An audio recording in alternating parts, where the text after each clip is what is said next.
15,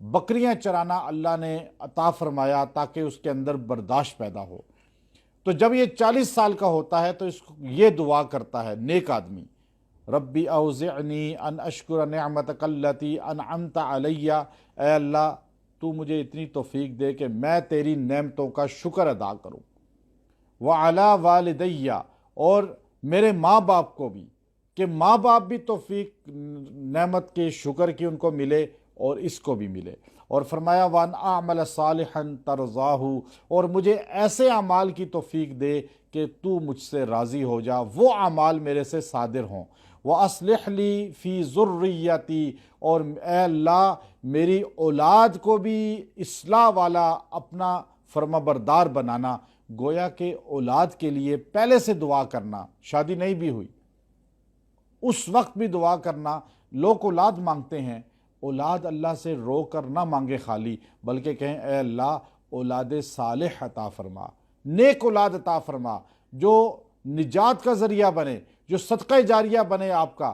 حضرت مولانا قاری طیب صاحب رحمۃ اللہ علیہ محترم دارالعلوم دیوبند فرماتے ہیں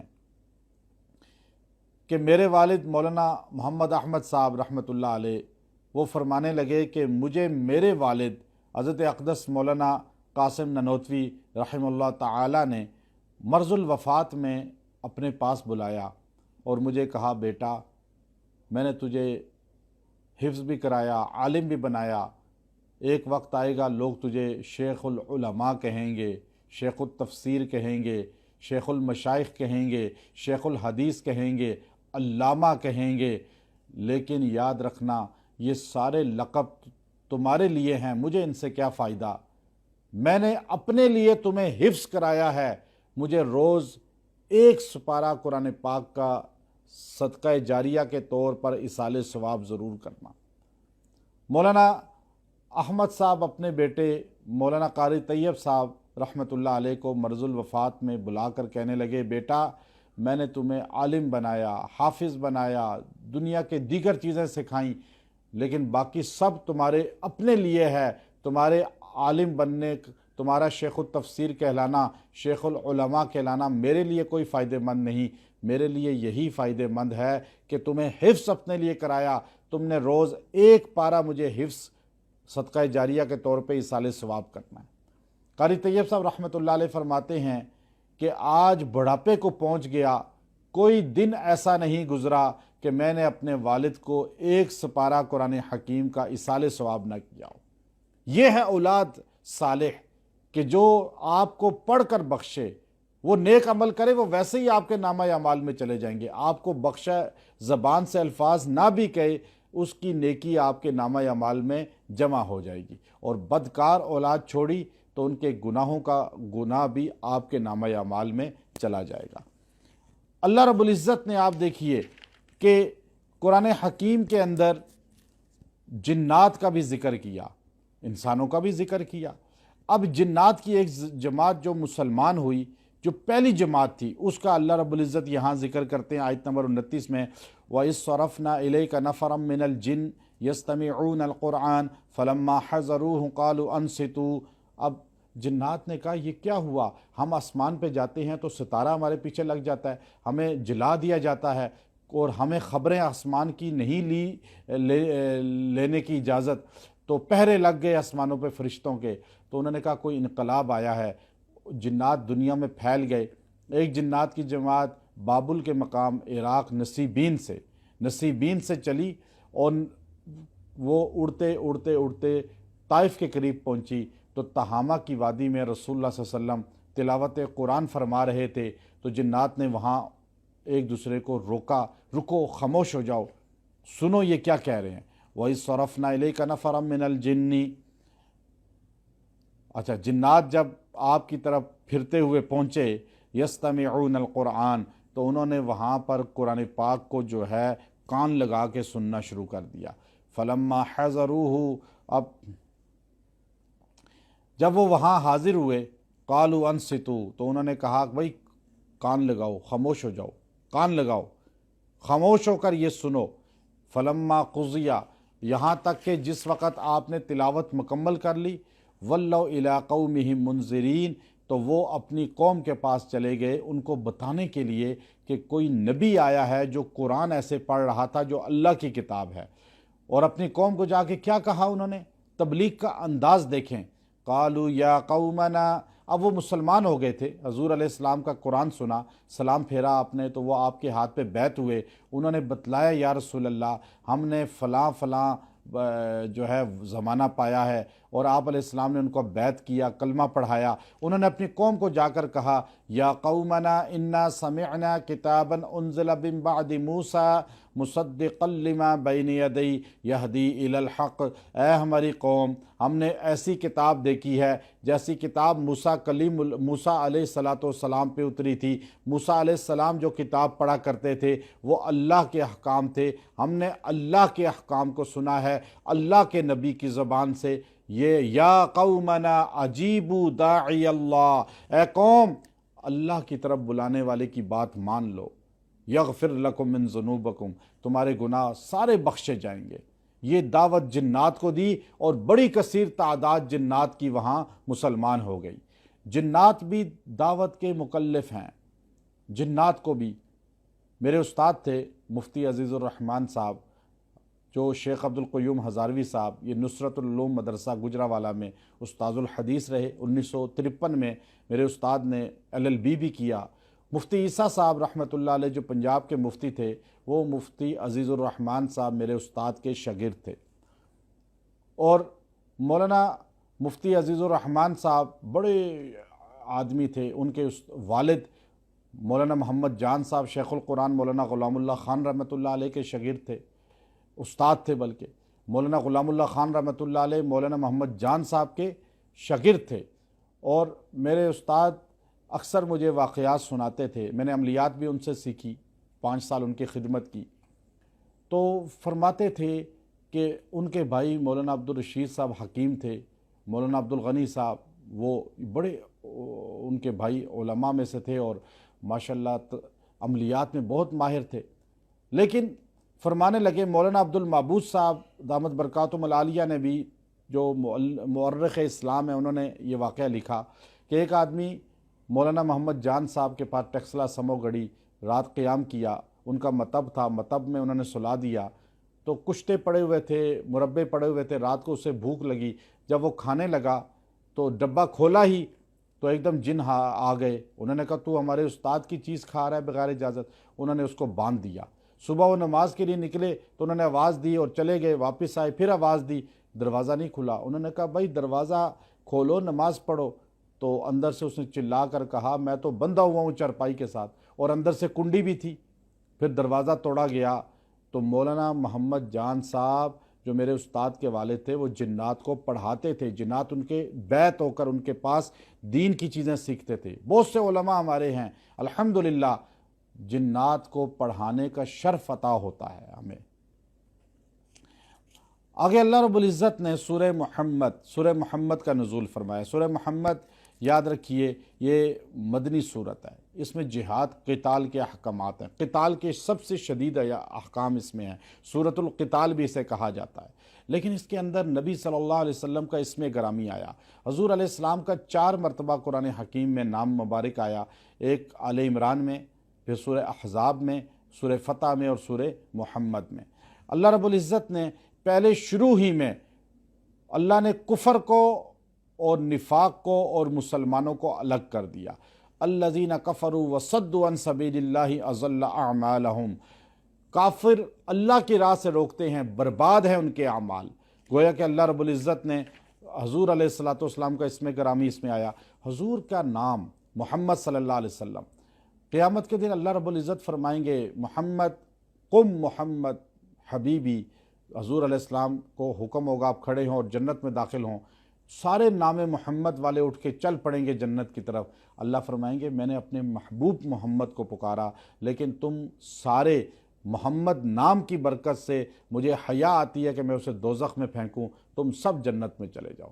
فرمایا محمد نام میں بڑی تاثیر ہے کہ محمد نام میں کمی نہیں ہو سکتی، یہ واحد نام ہے۔ موسیٰ جتنے نبیوں کے نام ہیں ایک حرف کاٹ دیں تقصیر ہو جائے گی، موسیٰ میم ہٹا دیں معنی چینج ہو جائے گا۔ لیکن حضور کا نام محمد، میم ہٹا دیں پھر بھی حمد، تعریف، حمد کا ہا ہٹا دیں پھر مد کھینچنا، یہ بھی جنت کی طرف کھینچنے والے، پھر میم بھی ہٹا دیں دال، دعوت دینے والا، بلانے والا جنت کی طرف۔ تو نبی کو اللہ نے جو نام دیا بغیر نقطے کے، اللہ کا نام بھی بغیر نقطے کے۔ اللہ نے حضور علیہ السلام کے نام میں تاثیر رکھی ہے۔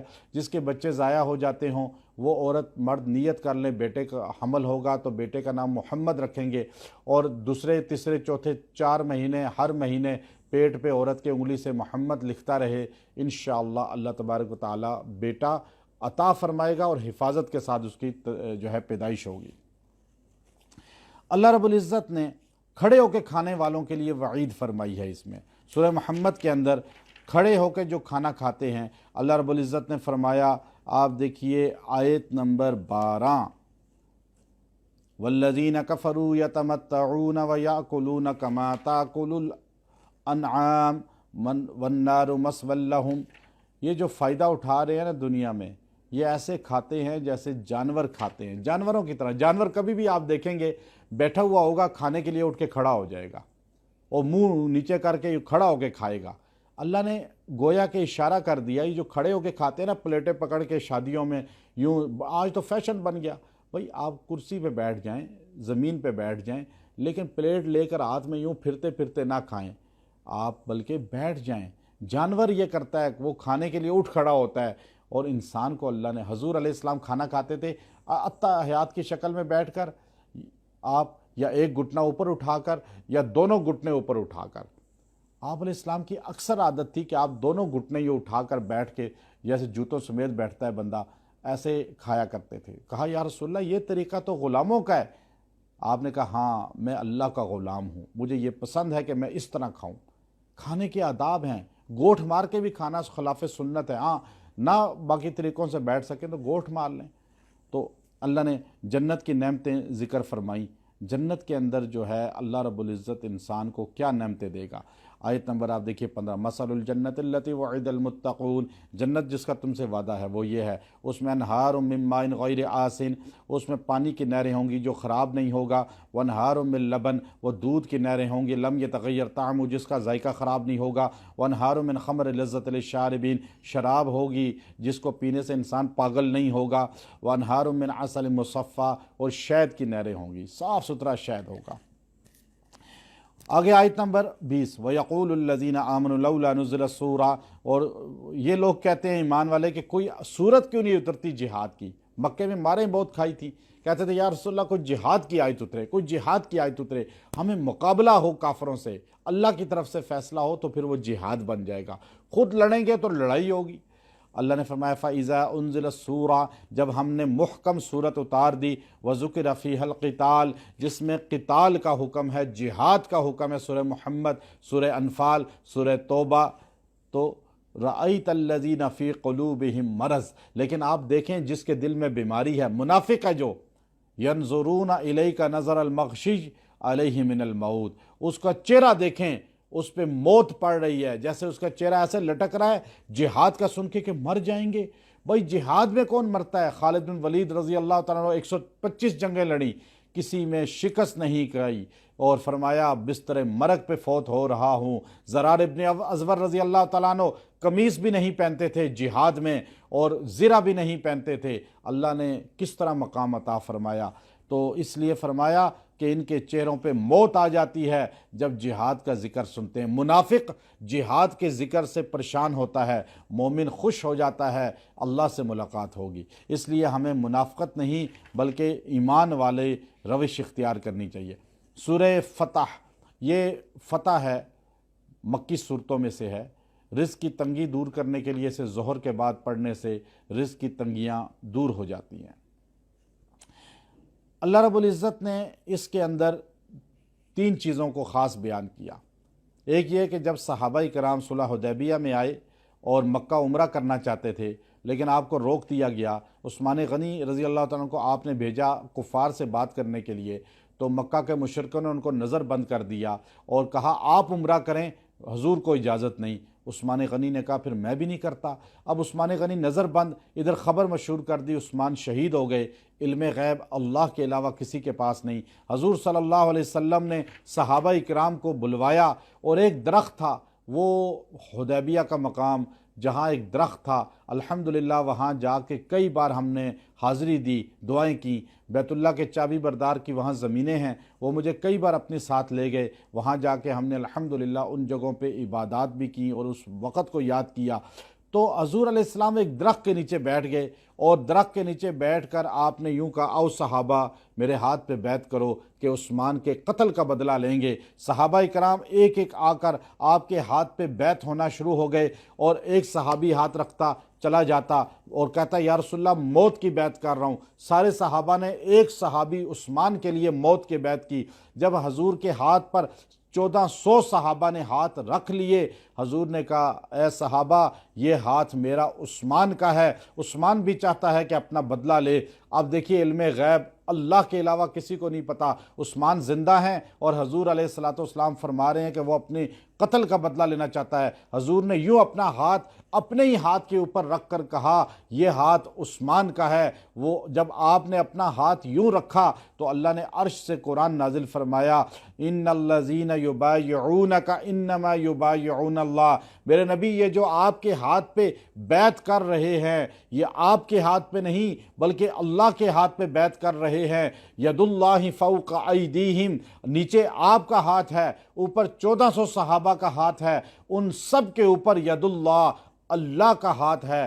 اللہ بھی ان صحابہ کو پسند کرتا ہے، اور پھر اللہ رب العزت نے صحابہ کے اوپر اپنا ہاتھ قرار دیا۔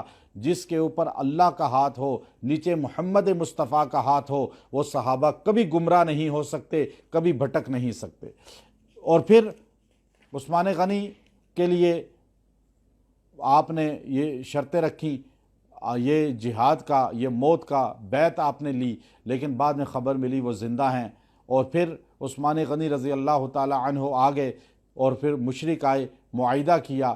معاہدہ اسلام کے ظاہری خلاف تھا کہ جو مسلمان ہو کر، جو کافر مسلمان ہو کر آئے گا مسلمانوں کے پاس اسے واپس کافروں کو بھیجا جائے گا، اور جو مسلمان نعوذ باللہ مرتد ہو گیا اسے واپس نہیں کیا جائے گا۔ ابھی مسلمان واپس جائیں گے پھر اگلے سال عمرہ کریں گے، اور اس طرح بڑی سخت شرائط، 10 شرائط تھیں۔ اور وہ شرائط جب سائن ہونے لگیں تو صحابہ اکرام نے کہا یا رسول اللہ ہم تو دلیر ہیں، آپ ہمیں جہاد کا حکم دیں۔ آپ نے کہا خاموش ہو جاؤ۔ بعد میں پتہ چلا کہ یہ شرائط کتنی اسلام کے لیے فائدہ مند ثابت ہوئیں۔ مکہ اس کے بعد فتح ہوا، اللہ نے ان صلح حدیبیہ کی وجہ سے 1400 صحابہ کو جنت کی بشارت دی، عثمان غنی کی وجہ سے، اور سیدنا عثمان کی وجہ سے اللہ نے خیبر کے فتح کی یہاں بشارت دی، مکہ کے فتح کی بشارت دی، ایران اور روم کے فتح کی بشارت دی۔ اللہ رب العزت نے یہاں پہ فرمایا لقد رضی اللہ، آیت نمبر آپ دیکھیے 18،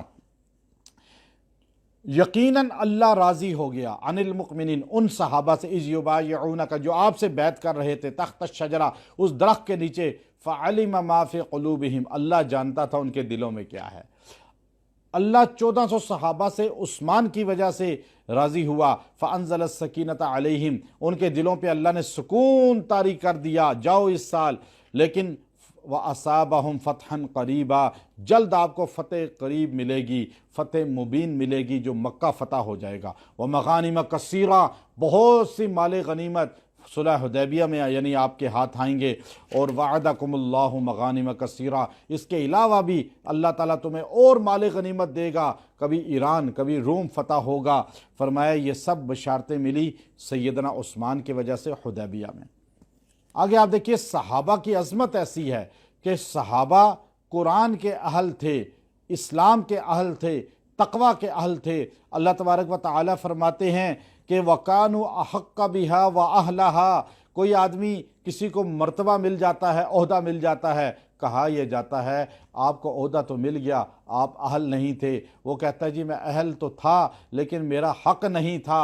یہاں اللہ نے فرمایا صحابہ آپ رسول اللہ کے صحابی ہیں، رسول اللہ کے غلام ہیں، رسول اللہ کے جانثار ہیں، وَكَانُوا أَحَقَّ بِهَا، آپ ہی حقدار تھے کہ نبی کے جانثار بنتے وَأَهْلَهَا، اور آپ ساروں کے اندر یہ قابلیت تھی کہ آپ نبی کے صحابہ بننے کے اہل تھے۔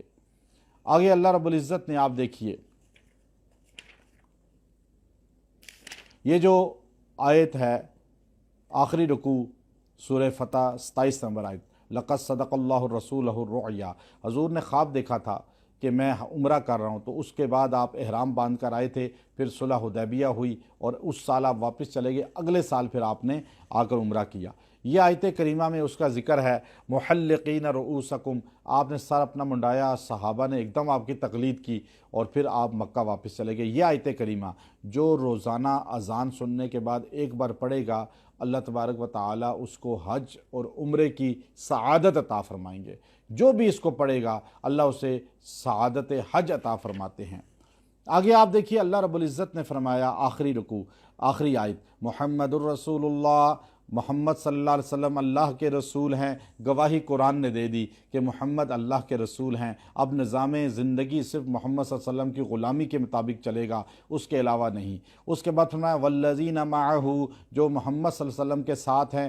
ساتھ کون تھے؟ خلفۂ راشدین کا گویا کہ آیت میں ذکر ہوا، والذین معہ، جو ساتھ ابو بکر، اس وقت بھی ہر غار میں ساتھ، ہر جنگ میں ساتھ، ہر جگہ ساتھ، یہاں تک کہ روضہ پاک میں آج بھی ساتھ، معہ اشداء علی الکفار، اور جو کافروں پہ سخت ہیں۔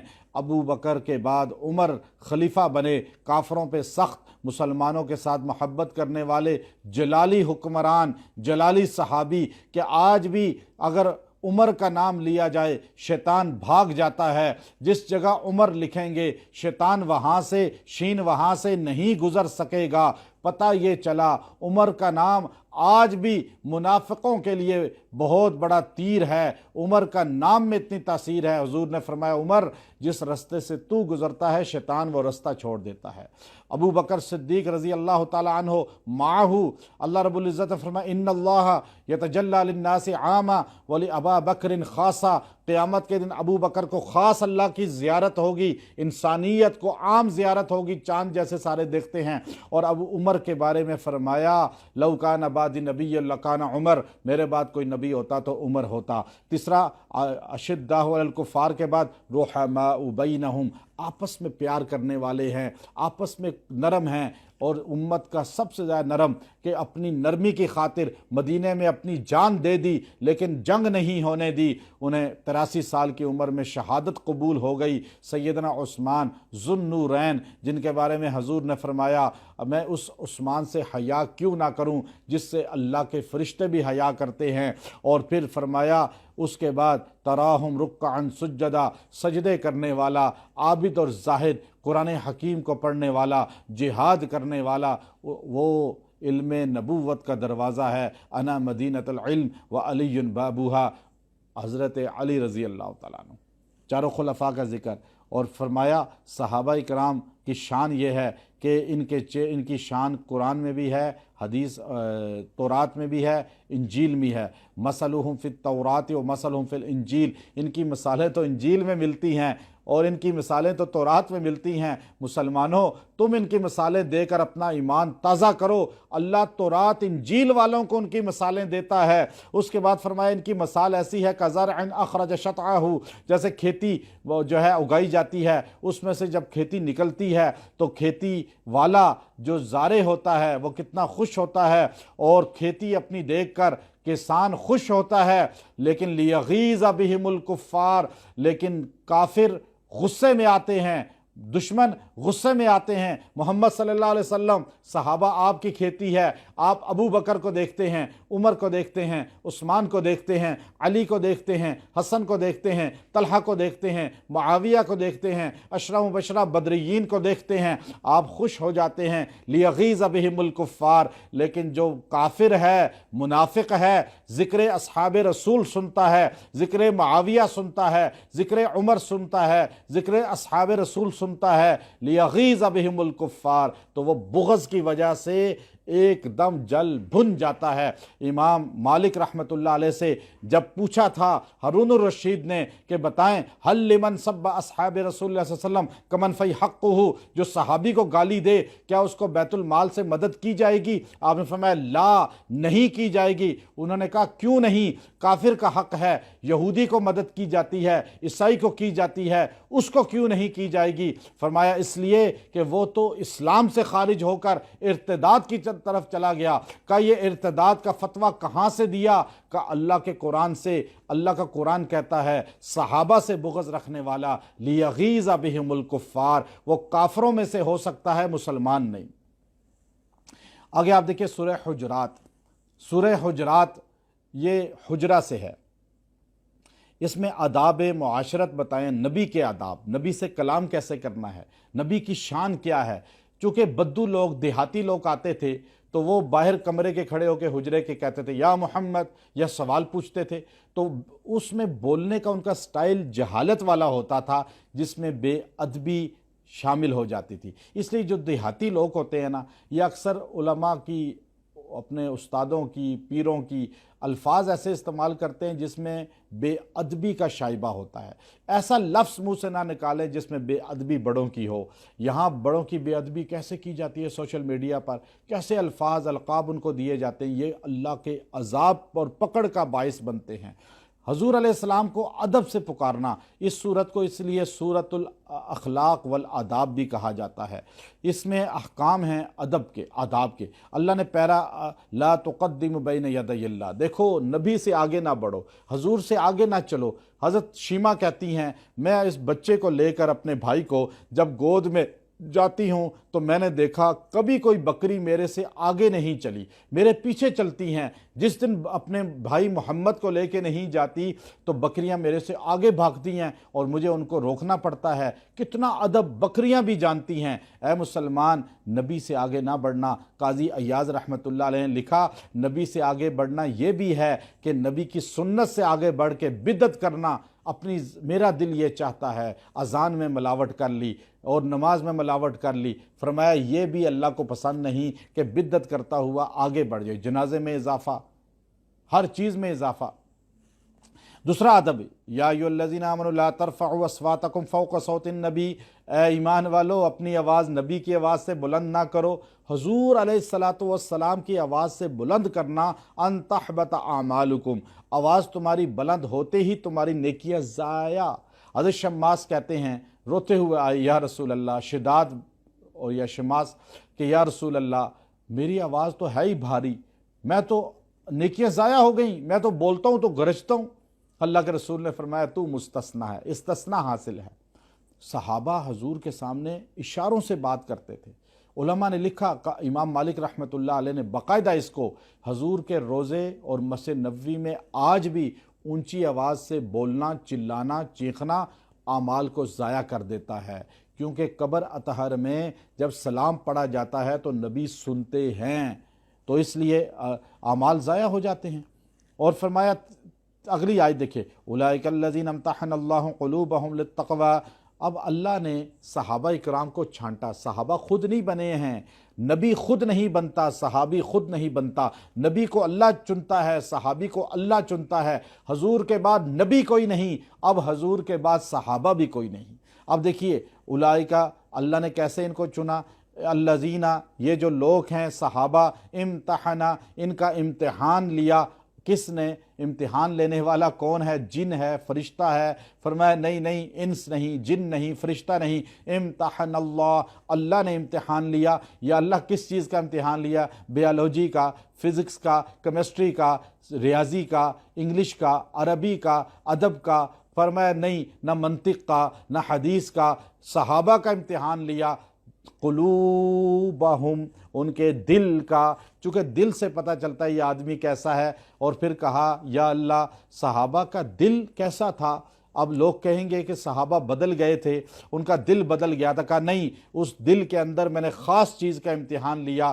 کس چیز کا؟ للتقوی، تقوی جو اس کے اندر ہے کتنا ہے۔ یا اللہ آپ نے صحابہ کا امتحان لیا، دل کا لیا، تقوی کا لیا، رزلٹ کیا نکلا؟ فرمایا لہم مغفرہ، سارے بخشے گئے، پاس ہیں سارے۔ اللہ کہہ رہا ہے امتحان لینے والا وہ ہے جو نہ بکتا ہے، نہ مخلوق ہے، نہ بھولتا ہے، نہ اس سے غلطی ہوتی ہے، نہ پرچے ری چیک کا کوئی اپلیکیشن دے سکتا ہے کہ اللہ کو بھول ہی نہیں ہو سکتی۔ فرمایا لہم مغفرہ، ہو سکتا ہے کوئی رعایتی بھی پاس ہوا ہو، کہا نہیں، وَأَجْرٌ عظیم، سارے بے شمار نمبر لے کے فرسٹ ڈویژن پاس ہو گئے۔ ایسے صحابہ تو ان کے بارے میں لب کشائی کرنا عذاب الہی کا موجب بنتا ہے۔ فَإِنَّ الَّذِينَ يُنَادُونَكَ مِنْ وَرَاءِ الْحُجُرَاتِ أَكْثَرُهُمْ لَا يَعْقِلُونَ، حضور جو آپ کو باہر سے آوازیں دیتے ہیں وہ جاہل ناسمجھ لوگ ہیں۔ اگلی آیت، یا ایھا الذین آمنوا ان جاءکم فاسق بنبأ فتبینوا، اے لوگو ایمان والو جب کوئی خبر لائے نا فاسق تو فتبینوا، تحقیق کر لیا کرو، سنی سنائی باتیں نہ کیا کریں، سنی سنائی باتیں پھیلانا، سنی سنائی باتیں ادھر ادھر پہنچانا، یہ بہت بڑا گناہ ہے۔ آج ہر دینی بے دینی طبقہ یہی بات کرتا ہے، جو چیز ملی سوشل میڈیا پہ لگا دی، جو چیز ملی بیان کر دی۔ تحقیق ضروری ہے۔ آگے اللہ رب العزت نے فرمایا اولئک، آپ دیکھیے آگے، وَاعْلَمُوا أَنَّ فِيكُمْ رَسُولَ اللَّهِ، یہ یاد رکھو تمہارے اندر اللہ کے رسول موجود ہیں۔ صحابہ کی شان بیان کی، وَلَكِنَّ اللَّهَ حَبَّبَ إِلَيْكُمُ الْإِيمَانَ، اللہ نے ان کا جو اندر ہے دل وہ ایمان سے بھرا ہے، وہ پسند کرتے ہیں کس کو؟ ایمان کو۔ صحابہ دیکھیے یہاں صحابہ کی ایسی شان بیان کی کہ ہم ایمان کو پسند کرتے ہیں، ہم اسلام کو پسند کرتے ہیں، ہم نماز کو پسند کرتے ہیں، لیکن صحابہ کون ہیں؟ وَلَكِنَّ اللَّهَ، بے شک جن کے لیے اللہ نے حببہ پسند کیا، الیکم الایمان، اے صحابہ تمہارے لیے ایمان کو۔ صحابہ واحد ہستی ہیں جن کے لیے اللہ نے ایمان کو پسند کیا۔ وَزَيَّنَهُ فِي قُلُوبِكُمْ، تمہارے دل کو اللہ نے ایمان سے بھر دیا۔ وَكَرَّهَ إِلَيْكُمُ الْكُفْرَ، اور تمہیں برا لگتا ہے کفر کی طرف جانا۔ وَالْفُسُوقَ وَالْعِصْيَانَ، فسق اور عصیان نافرمانی کے کاموں کی طرف جانا۔ ایمان ہمارے لیے اللہ نے نہیں، ہم نے ایمان پسند کیا، ماں باپ نے ہمارے لیے ایمان پسند کیا، لیکن صحابہ کے لیے اللہ نے پسند کیا۔ آگے آپ دیکھیے اللہ رب العزت نے آیت نمبر 11، یا ایھا الذین آمنوا لا یسخر قوم من قوم، اے ایمان والو نہ کسی کا کوئی قوم دوسری قوم کا مذاق اڑائے۔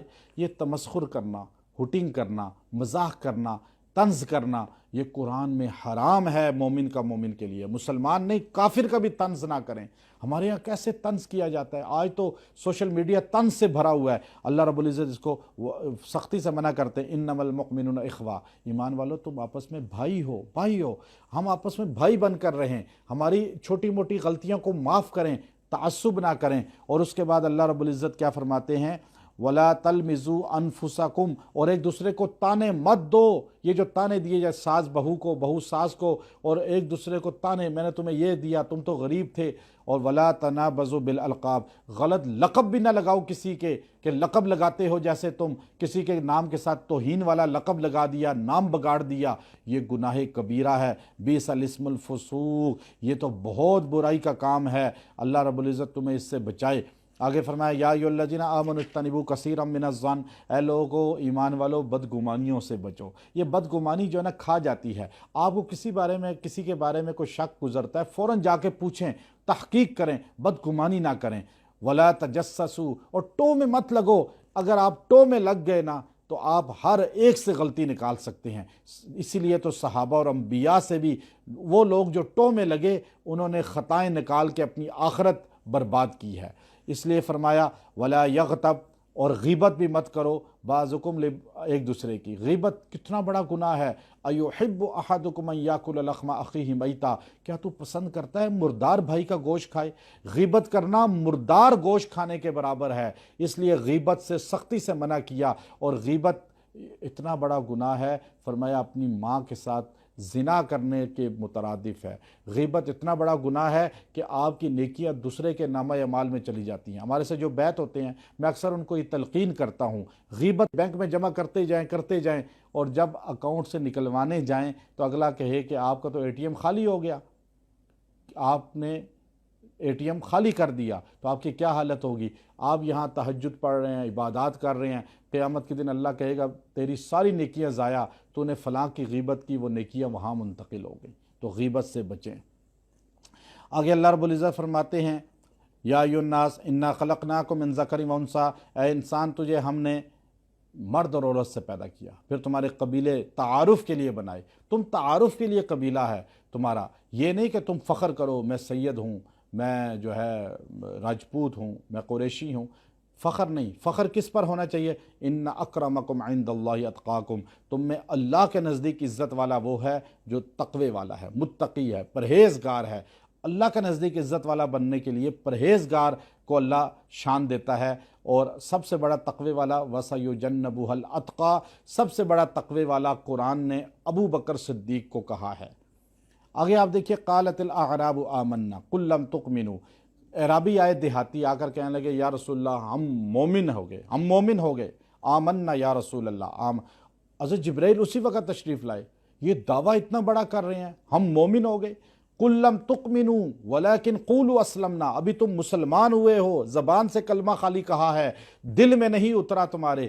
آج مسلمان سوچے جو صرف زبان سے کلمہ پڑھ کے عملاً اسلام سے محروم ہے، اللہ اس کو یہاں سمجھا رہا ہے کہ ابھی تمہارے دل میں نہیں، ولما يدخل الایمان فی قلوبکم، ابھی ایمان تمہارے دل میں نہیں اترا، وَإِن تُطِيعُوا اللَّهَ وَرَسُولَهُ، کیونکہ تم نے ابھی اللہ رسول کی اطاعت ہی نہیں کی۔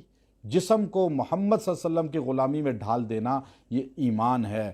اور پھر اللہ رب العزت نے آگے صاف الفاظ میں آخری جملہ کہا کہ قُلْ أَتُعَلِّمُونَ اللَّهَ بِدِينِكُمْ، تم جو ہے اللہ رب العزت کو فخر بتاتے ہو، یمنون علیک ان اسلموا، تم احسان جتلاتے ہو کہ تم اسلام لے آئے، تم احسان جتاتے ہو کہ تم مسلمان ہو۔ فرمایا نہیں، تم احسان نہ جتاؤ، بلکہ بل اللہ یمن علیکم ان ہداکم، اللہ تم پر احسان کرتا ہے کہ تمہیں ہدایت دے کر ایمان دیا۔ ہم پر اللہ کا احسان ہے کہ ہم مسلمان ہیں، ہمارا احسان اللہ پہ نہیں ہے کہ ہم مسلمان ہیں۔ یاد رکھیں، اللہ کے دین کو سمجھنا، اسلام اور قرآن کے مطابق زندگی گزارنا یہ ایمان ہے، اور کلمہ پڑھ لینا اور اپنی مرضی کی گزارنا، یورپ و امریکہ کو اور کفار کو اپنا مقتدا سمجھنا اور ان کی زندگی اپنانے کی کوشش کرنا، یہ اللہ یہاں فرماتا ہے کہ تم کلمہ میرا پڑھتے ہو اور احسان کرتے ہو کہ یورپ کی زندگی اپنا کر کے کلمہ پڑھا ہے تم نے، تمہارے کلمے کا کوئی فائدہ نہیں۔ اللہ کا احسان ہے کہ تمہیں توفیق دی ہے، اب عمل پہ آ جاؤ، انشاءاللہ جنت تمہاری ہے۔ وآخر دعوانا ان الحمدللہ رب۔ مولانا اقبال قریشی صاحب کے بیانات اور وظائف کے لیے وظائف الصالحین ٹی وی کو سبسکرائب کریں